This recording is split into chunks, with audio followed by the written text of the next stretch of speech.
আকাশের বুক চিরে যখন একটি নক্ষত্র খসে পড়ে তখন কি কেবল অন্ধকার নেমে আসে, নাকি সেই পতনের মাঝেও লুকিয়ে থাকে নতুন কোনো সূর্যোদয়ের ইশারা?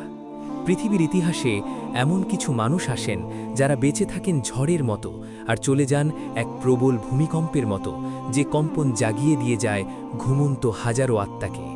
মৃত্যুর শীতল হাতছানি যাকে ভয়ের চাদরে ঢাকতে পারে না, বরং যিনি মৃত্যুকে আলিঙ্গন করেন এক চিলতে বিজয়ের হাসি দিয়ে, তিনি কি সাধারণ কেউ হতে পারেন, নাকি তিনি সেই কাফেলাভুক্ত যাদের সম্পর্কে আসমানের মালিক স্বয়ং সুসংবাদ দিয়েছেন? আজ আমাদের হৃদয়ে রক্তক্ষরণ হচ্ছে, বাতাসের প্রতিটি কণায় বিষাদের সুর বাজছে, কিন্তু এই বিষাদের মাঝেও কি আমরা শুনতে পাচ্ছি না সেই অকুতভয় কণ্ঠস্বর যা বলে গিয়েছিল, এক হাদিকে হত্যা করা হলে তাওহিদের এই জমিনে আল্লাহ লক্ষ হাদি তৈরি করে দিবেন? আসসালামু আলাইকুম ওরহমতুল্লাহি ওবরাকাতুহু। সময় 1212 এর এই বিশেষ আয়োজনে আপনাকে স্বাগতম। আজ আমরা এমন এক জীবন ও বিদায়ের গল্প বলবো যা কোনো কল্পকথা নয়, বরং আমাদের চোখের সামনে ঘটে যাওয়া এক জ্বলন্ত ইতিহাস, শরীফ ওসমান হাদির ইতিহাস। প্রিয় ভাই ও বোনেরা, জীবন ও মৃত্যুর এই খেলাঘর বড় অদ্ভুত। মহান আল্লাহ রব্বুল আলমিন পবিত্র কোরআনে ইরশাদ করেছেন, সূরা আল মুলক 67:2, তিনিই সৃষ্টি করেছেন মৃত্যু ও জীবন যাতে তোমাদের পরীক্ষা করতে পারেন কে তোমাদের মধ্যে কর্মে উত্তম। এই আয়াতটি যেন ওসমান হাদির জীবনের প্রতিটি পদক্ষেপের সাক্ষী। 1993 সালের 30 জুন ঝালকাঠির নলচিটির এক সম্ভ্রান্ত আলেম পরিবারে যার জন্ম, যার ধমনীতে প্রবাহিত ছিল মাওলানা আব্দুল হাদির মতো একজন দিনদার পিতার আদর্শ, তিনি যে গতানুগতিক স্রোতে গা ভাসাবেন না তা তো ছোটবেলা থেকেই নির্ধারিত ছিল।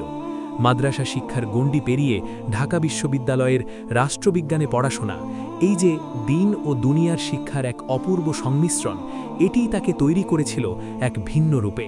তিনি কেবল একজন রাজনীতিবিদ ছিলেন না, তিনি ছিলেন একজন শিক্ষক, একজন লেখক এবং সর্বোপরি একজন মুমিন, যিনি জানতেন ক্ষমতার দাপট সাময়িক, কিন্তু সত্যের শক্তি চিরস্থায়ী। ইনকিলাব মঞ্চের মুখপাত্র হিসেবে যখন তিনি গর্জে উঠতেন, তখন তার কণ্ঠে কেবল রাজনৈতিক স্লোগান ছিল না, ছিল আধিপত্যবাদের বিরুদ্ধে, ফ্যাসিবাদের বিরুদ্ধে এবং ইনসাফ কায়েমের পক্ষে এক রুহানি জাজবা। আপনারা কি লক্ষ্য করেছেন, তিনি যখন কথা বলতেন তার চোখে মুখে কোনো দুনিয়াবি লোভ ছিল না? ঢাকা ৮ আসন থেকে স্বতন্ত্র প্রার্থী হিসেবে তিনি যখন জনগণের কাছে যেতেন, তখন তিনি কোনো জাঁকজমকপূর্ণ প্রতিশ্রুতি দিতেন না, বরং তিনি চাইতেন মানুষের দোয়া এবং ভালোবাসা। মুড়ি বাতাসা বিতরণ আর ভোররাতে লিফলেট বিলি করা সেই সাদাসিধে মানুষটি যে একদিন কোটি মানুষের হৃদয়ের স্পন্দন হয়ে উঠবেন তা কে জানত? কিন্তু আল্লাহ যাকে কবুল করেন, দুনিয়ার কোনো শক্তি তাকে দাবিয়ে রাখতে পারে না। 2025 সালের সেই ভয়াল ডিসেম্বর মাসের কথা কি আমরা ভুলতে পারব? 12ই ডিসেম্বর জুমার নামাজের পর, সপ্তাহের সবচেয়ে পবিত্র দিনে যখন তিনি মসজিদ থেকে বের হয়ে বিজয়নগরের কালভার্ট এলাকায় পা রাখলেন, তখনই অন্ধকারের শকুনরা তার উপর ঝাঁপিয়ে পড়ল। মোটরসাইকেলে আসা অত্যাচারীরা যখন তার মাথা লক্ষ্য করে গুলি চালালো, তখন কি তারা জানত তারা কেবল একটি দেহকে আঘাত করছে, কিন্তু তার আদর্শকে তারা অমর করে দিচ্ছে? ওসমান হাদি তো আগেই বলেছিলেন, আরশওয়ালার কাছে আমি হাসি মুখে শহীদি মৃত্যু চাই। তার সেই ফেসবুক পোস্টটি কি আপনাদের মনে আছে, যেখানে তিনি লিখেছিলেন, গত 3 ঘন্টায় আমার নম্বরে খুনিরা অন্তত 30টা বিদেশি নম্বর থেকে কল ও টেক্সট করেছে, আমাকে হত্যা করবে, কিন্তু ইনসাফের এই লড়াই হতে আমি এক চুলও নড়ব না ইনশাল্লাহ। এই যে ইমানের দৃঢ়তা, এই যে তাওয়াক্কুল, এটা কি কোনো সাধারণ মানুষের পক্ষে সম্ভব? এটা কেবল তখনই সম্ভব যখন কারো হৃদয়ে দুনিয়ার ভয়ের চেয়ে আল্লাহর ভয় প্রবল থাকে।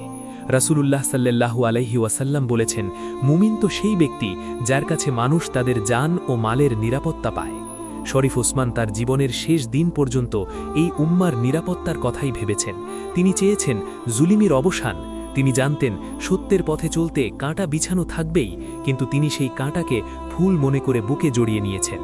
সিঙ্গাপুর জেনারেল হসপিটালে চিকিৎসাধীন অবস্থায় 18ই ডিসেম্বর যখন তিনি মহান রবের ডাকে সাড়া দিয়ে চলে গেলেন, তখন মনে হলো যেন বাংলার আকাশ থেকে একটি উজ্জ্বল নক্ষত্র হারিয়ে গেল। কিন্তু প্রিয় দর্শক, মুমিন কি হারায়?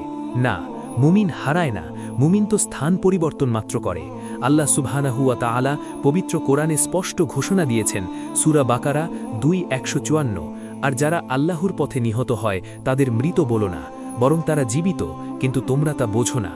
শরীফ ওসমান আজ আমাদের মাঝে সশরীরে নেই, কিন্তু তার রেখে যাওয়া আদর্শ, তার সাহসিকতা এবং তার সেই ইনসাফ ভিত্তিক রাষ্ট্র গঠনের স্বপ্ন আজ প্রতিটি তরুণের হৃদয়ে। তিনি আমাদের শিখিয়ে গেছেন কিভাবে চোখের সামনে অন্যায় দেখেও চুপ না থেকে প্রতিবাদ করতে হয়। তিনি শিখিয়ে গেছেন কিভাবে ক্ষমতার মোহ ত্যাগ করে জনগণের কাতারে সামিল হতে হয়। এই যে লক্ষ লক্ষ মানুষ তার জানাজায় শরিক হল, মানিক মিয়া অ্যাভিনিউ থেকে শুরু করে দেশের প্রতিটি প্রান্তে যে শোকের মাতম উঠল, এটাই কি তার বিজয়ের প্রমাণ নয়?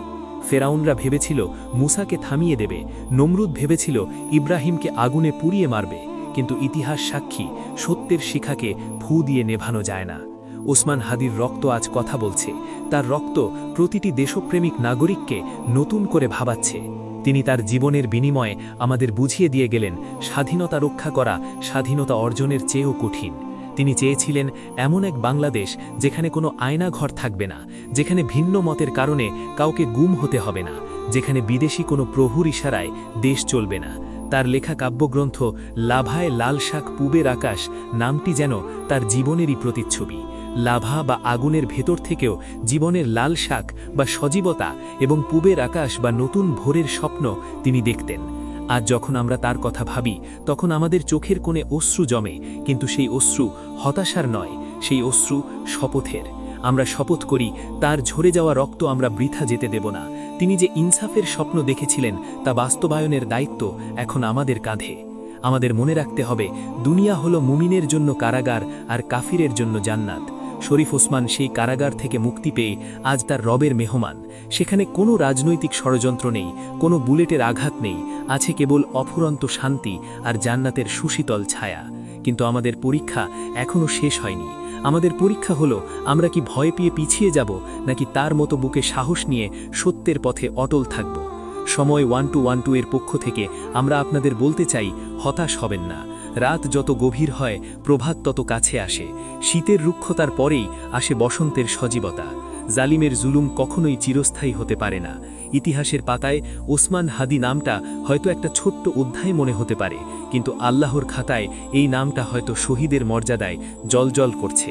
তার পরিবারের দিকে তাকান, তার স্ত্রী, তার ছোট্ট সন্তানটি, তারা আজ এতিম, কিন্তু তারা গৌরবান্বিত, কারণ তার প্রিয়জন কাপুরুষের মতো পালাননি, তিনি বীরের মতো বুক চিতিয়ে লড়াই করে গেছেন। তার মা, যিনি এমন এক সন্তান গর্ভে ধারণ করেছিলেন, তাকে আমরা স্যালিউট জানাই। এমন মায়েরাই তো যুগে যুগে খালেদ বিন ওয়ালিদ ও সালাউদ্দিন আইয়ুবীদের জন্ম দিয়েছেন। আজ আমাদের সমাজের প্রতিটি ঘরে ঘরে এমন ওসমান হাদি তৈরি হওয়া প্রয়োজন, যারা নিজের ক্যারিয়ার, নিজের আরাম আয়েশ তুচ্ছ করে দেশের জন্য, দিনের জন্য নিজেকে বিলিয়ে দিতে প্রস্তুত থাকবে। মনে রাখবেন, আল্লাহ কাউকে তার সাধ্যের বাইরে বোঝা চাপিয়ে দেন না। এই শোক সইবার শক্তিও আল্লাহ আমাদের দেবেন, কিন্তু এই শোককে শক্তিতে রূপান্তর করতে হবে। আবেগের বশবর্তী হয়ে হঠকারী কোনো সিদ্ধান্ত নেওয়া যাবে না, বরং ধৈর্যের সাথে, প্রজ্ঞার সাথে পরিস্থিতির মোকাবেলা করতে হবে, যেমনটা ওসমান হাদি চাইতেন। তিনি জাতীয় সরকারের দাবি তুলেছিলেন, তিনি ঐক্যের ডাক দিয়েছিলেন। সেই ঐক্যের পথেই আমাদের হাঁটতে হবে। বিভেদ ভুলে, হিংসা ভুলে আমাদের এক হতে হবে, কারণ শয়তান চায় আমরা বিভক্ত থাকি, আর আল্লাহ চান আমরা সীসা ঢালা প্রাচীরের মতো ঐক্যবদ্ধ থাকি। প্রিয় ভাই ও বোনেরা, মৃত্যুর সংবাদ তো প্রতিদিন শুনি, কিন্তু কিছু মৃত্যু আমাদের জাগিয়ে দিয়ে যায়। ওসমান হাদির মৃত্যু আমাদের ঘুমন্ত বিবেককে চাবুক মেরে জাগিয়ে দিয়েছে। এখন সিদ্ধান্ত আপনার। আপনি কি আবার ঘুমিয়ে পড়বেন, নাকি জেগে উঠবেন? আপনি কি স্রোতের গালে গা ভাসিয়ে দেবেন, নাকি সত্যের পক্ষে দাঁড়াবেন? আসুন আমরা আমাদের রবের কাছে ফিরে যাই। আমরা আমাদের আমলগুলোকে পরিশুদ্ধ করি। আমরা আমাদের ভাইয়ের জন্য দোয়া করি, কারণ দোয়াই হলো মুমিনের সবচেয়ে বড় হাতিয়ার। চোখের পানি ফেলে আল্লাহর কাছে যা চাওয়া হয়, আল্লাহ তা ফিরিয়ে দেন না। আসুন আমরা সবাই মিলে এক গভীর আবেগে, এক নিবিড় অনুভবে আমাদের রবের দরবারে হাত তুলি। হে আল্লাহ, হে রব্বুল আলামিন, হে জীবন ও মৃত্যুর মালিক, আমাদের হৃদয়ের এই হাহাকার, এই আর্তনাদ তুমি শুনছ। হে আল্লাহ, তোমার বান্দা ওসমান হাদিকে তুমি তোমার কাছে তুলে নিয়েছ। আমরা সাক্ষ্য দিচ্ছি, সে তোমার দ্বীনের জন্য, তোমার সৃষ্টির কল্যাণের জন্য, ইনসাফ কায়েমের জন্য লড়াই করেছে। হে দয়ালু আল্লাহ, তুমি তাকে শাহাদাতের সর্বোচ্চ মর্যাদা দান করো। তার কবরের জিন্দেগিকে তুমি জান্নাতের বাগান বানিয়ে দাও। তার রক্তকে তুমি এই জমিনে দিন বিজয়ের ওসিলা বানিয়ে দাও। হে মাবুদ, তার শোকসন্তপ্ত পরিবারকে, তার মা বাবা, স্ত্রী ও এতিম সন্তানকে তুমি সাবরুন জামিল দান করো। তাদের উত্তম অভিভাবক হিসেবে তুমি দায়িত্ব নাও। হে আল্লাহ, যারা এই জঘন্য হত্যাকাণ্ডের সাথে জড়িত, যারা এই জমিনে ফিতনা ও ফাসাদ সৃষ্টি করতে চায়, তুমি তাদের হেদায়েত দাও। আর যদি হেদায়েত নসিব না থাকে, তবে তাদের দৃষ্টান্তমূলক বিচার তুমিই করো, যেমন বিচার তুমি ফেরাউন ও নমরুদের করেছ। হে আল্লাহ, আমাদের বাংলাদেশকে তুমি রক্ষা করো। আমাদের তরুণ প্রজন্মকে তুমি ওসমান হাদির মতো সাহসী ও ইমানদার হিসেবে কবুল করো। আমাদের ঐক্যবদ্ধ থাকার তাওফিক দাও। আমাদের নেতা নেত্রীদের অন্তরে হেদায়েতের আলো জ্বালিয়ে দাও। আমাদের শেষ পরিণতি যেন হয় ঈমানের সাথে, তাওহীদের সাথে। হে আল্লাহ, আমাদের দোয়া তুমি কবুল করো। আমাদের ভুল ত্রুটি তুমি মার্জনা করো। আমিন ইয়া রব্বাল আলামিন।